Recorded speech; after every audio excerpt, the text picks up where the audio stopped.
started in a pub in Dunfermline and we ended up in the Albert Hall, which is quite an extraordinary journey. And I remember my wife's Italian, and she said to me, I've just been looking at the audience, there's 5,000 people out there. I said, yeah. I said, but they're all fat ball blokes. She said, I seem to be the only woman here. And she said, and I've got an idea which could make you millions. And I said, what's that? He said, well, I've never smelt stale testosterone like it. And I think if you bottled that and sold it on your merchandising desk, you could earn a lot of money. So it's really nice to do a show where there's so many women, and thank you. Because it's an unusual thing for me at least, not for Martin because he's a sex god, but it's really nice. And last night, what I really found was that, because it's kind of bearing my soul a little bit, it's very gentle, this story, that afterwards, it was mostly women who came to talk to me about it, which was a really nice experience, so I'm available.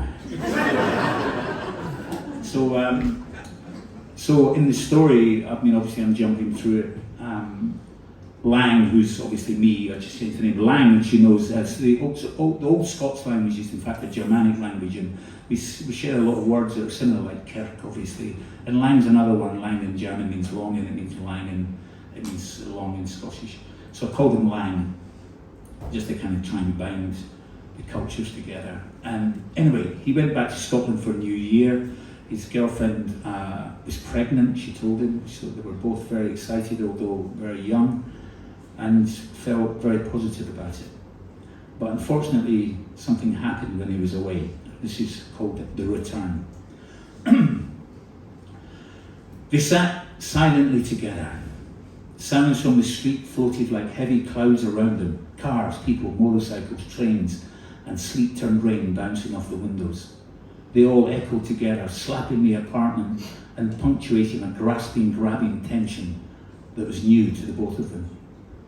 He moved closer to her, but she made it clear it wasn't what she wanted, by a slight jut of her sharp shoulders. She looked like a stick that could be broken in half. Lang felt his heart racing uncontrollably. His breathing became shorthand rapid. He needed water, but couldn't move from being this close to her. He had left Berlin just over a week ago, but had returned to a completely new world. His understanding of what had happened was still confused, but he had grasped a few facts as they tumbled out from a distraught Gudrun, Caroline's best friend, who had since fled into the night. Caroline had done something that would have been unthinkable a week ago. Gudrun had told him that they had got drunk and smoked what she thought was a joint in the bar, but it was laced with heroin. Nothing bad had happened, and they had gone back to the apartment and fallen asleep, but when she woke up, Caroline's legs were covered in blood. Gudrun called an ambulance, a miscarriage. By the time Lang arrived to hear fragments of what had happened, Caroline was back home. When he had arrived, she'd been sleeping but awoke looking weak and tired. She couldn't find the energy to tell him to talk, help and understand. But now here she was staring into space, as she had been since getting out of bed. Guilt filled the room like smoke. It was stale and hurt when you breathed it in. Lang wanted to hold her, but she wouldn't let him. She couldn't bear to be touched. Everything she had wanted was now in pieces. She looked at Lang as if he was a stranger, someone who shouldn't be there. His eyes, grey and sad, reflected everything back at her that she didn't want to see. The story was clear. Stupidity has a price. On this occasion, a terrible price that she wanted to meet alone. He couldn't find the words, but she would never have wanted to hear the kind of platitudes he was looking for. She was in a terrible pain that Lang knew he couldn't help tonight. Every word he said was another stab into her heart. Every gesture was an assault. Just being there had to be enough. What did I do? She whispered out towards the glow of the streetlights ebbing through the windows. What did I do? But it wasn't a question. It was an admission of a terrible hurt. What do you say? What can you do? The thoughts running through Lang's mind were a storm of sadness and frustration. Where do you find the strength to do nothing, to say nothing? How can you do this? Sit next to a bundle of vulnerable, damaged emotions. All the charm, the beauty, the music. Where was it now? Where had it gone? This was a terrible place. A hurricane had pushed through Kreuzberg in search of Caroline and Lang, and it had found them. destroyed them, left nothing in its wake. He wanted to stand and scream, "Come on, you wind! Come on, you fierce blizzard! Come on, you ghosts who haunt all of us who live here! Come now, do the worst you can do!" She wanted to die. He knew it. She wanted to disappear, to live no more. Everything was over. It was clear, clearer than the spiked winds from the east that developed into the hurricane that smashed their home to rubble. And nobody was there to help them pick up the pieces so they could start again. Only them, alone together.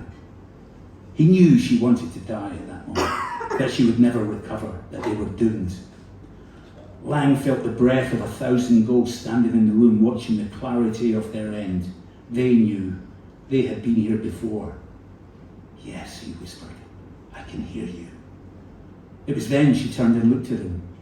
It was as if she was telling them that she too could feel the cold breath of the ghosts all around them. Had she even been aware that Lang was in the room? Could she remember that he had returned? It was him sitting next to her. Him, Lang, was here beside her, and it seemed to be a surprise that jolted her out of a repetition of a tragic death wish. Lang was here. He had come back. "What did I do, Lang?" she spat out angrily, like a snake poisoned from a wound. She wrapped her arms around him and wept, dry tears that burned into the skin. Lang wept with her. They sat crunched together, holding tight as if they were on a rock in a fast-flowing river that they might be swept away in. That was the moment. He knew it. This was the moment they would survive or die. Thank you.